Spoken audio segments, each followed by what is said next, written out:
Hey everyone, welcome back. This is my review of The Legend of Korra for Balance episode... Is it 3 or 4? I believe it's 4. Yes. No, it's 3. Okay, sorry about that.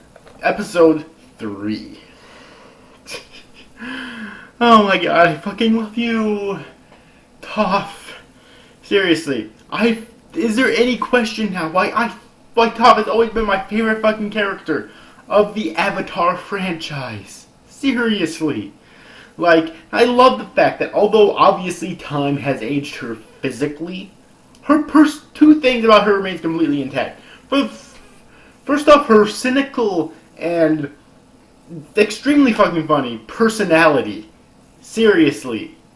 That personality is one of the biggest reasons why probably the biggest reason why I always loved Toph so much. And secondly, is her...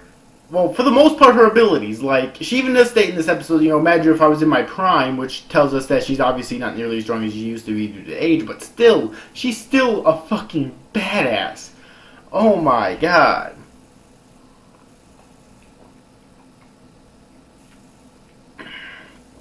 Seriously. This is fucking good. Okay, it really is. Anyways, though. Like, there's so many lines in this episode. Like, I don't remember the last time that I laughed more than, like, 2 or more times in one episode of The Legend of Korra.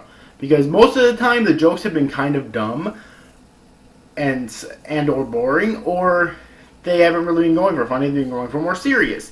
But I love this episode because it does have the serious things in there, but it definitely balances it out very well, I might add, with the humor. Mainly revolving around Lin Beifong. Or not Lin Beifong, but Toph Beifong. Seriously, like... And she's beating the shit out of Korra. Literally. All the while talking trash about her. And it's so hilarious. It's like... She's like, you're pathetic. I wonder what it would have been like if I was in my prime. Which is obviously the line that tells us she's obviously not in her prime. Which is a good thing, because like she said, if she was in her prime, Korra would have been fucking annihilated, if she wasn't already.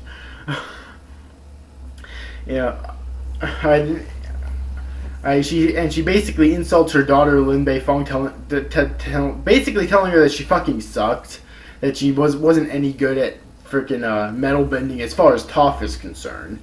And just so many other insults towards Korra.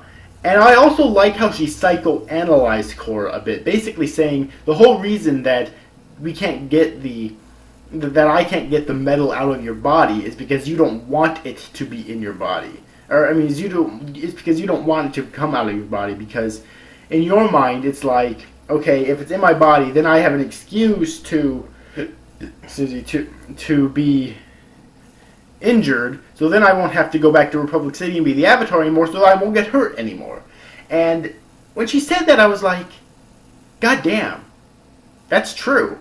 I mean, that's really fucking true. I actually didn't think of that before, but now that she mentioned it, I'm like, yeah, that is kind of the case.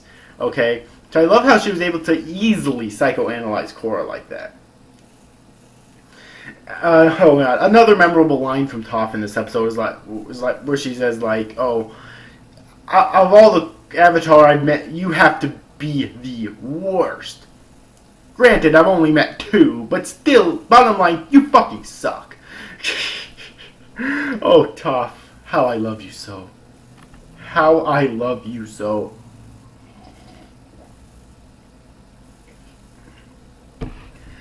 Seriously. Anyways, though, so aside from the stuff with Toph in this episode, which was fucking amazing, okay, oh, and one more thing I have to mention. Anyone notice that they are obviously in a swamp, so Toph wasn't even using complete earth? She was literally using mud. Imagine if she was in her prime and she was using real earth, like full earth. Oh my god, Korra would be fucking dead right now, unless Toph has mastered her powers to the extent of being able to go all out but not killing her. But either way, though, aside from the stuff with Toph in this episode, which was fucking brilliant, mind you, we also had some stuff with the apparently new king, the supposed new king in this episode, who we don't know the name.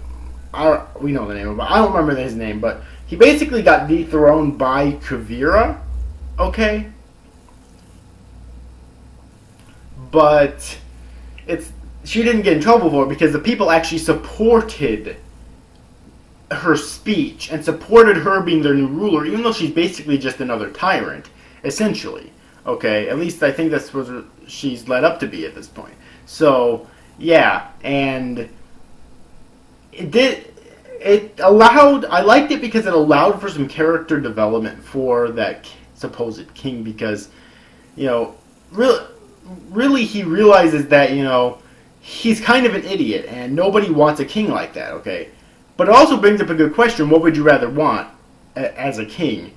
A tyrant who doesn't care about your well-being at all, or a fucking idiot? I mean, what would you choose? I really want to know. Because, I mean, it doesn't really seem... It seems like the lesser of two poisons would be the idiot. I know it's kind of weird for me to say that, but I'm just saying. It seems to me like the lesser of two poisons would be the fucking idiot. Which obviously would be that one dude. Seriously, I don't remember his name. But anyways, though. So overall, I thought that this episode of Korra was very good. Seriously. The highlights for me were obviously the stuff with Korra and Toph. Simply because Toph is so fucking amazing. And I cannot get enough of her. And I was really worried that in her old age she would have gotten soft and whatnot, but no. She's still as awesome as ever. In fact, I'd go as far to say that she's even more awesome. Okay? If that was even possible, I think she's actually achieved it. So, yeah, go Toph, Beifong. Anyways, if you've yet to see this week's episode of Korra, I definitely recommend that you do. It was amazing. Simply put. Okay? This season of Korra is definitely starting off with a bang, and I really hope that it stays there. So anyways, overall, I hope you enjoyed this review, guys. That's you guys. Thank you for watching. Bye-bye.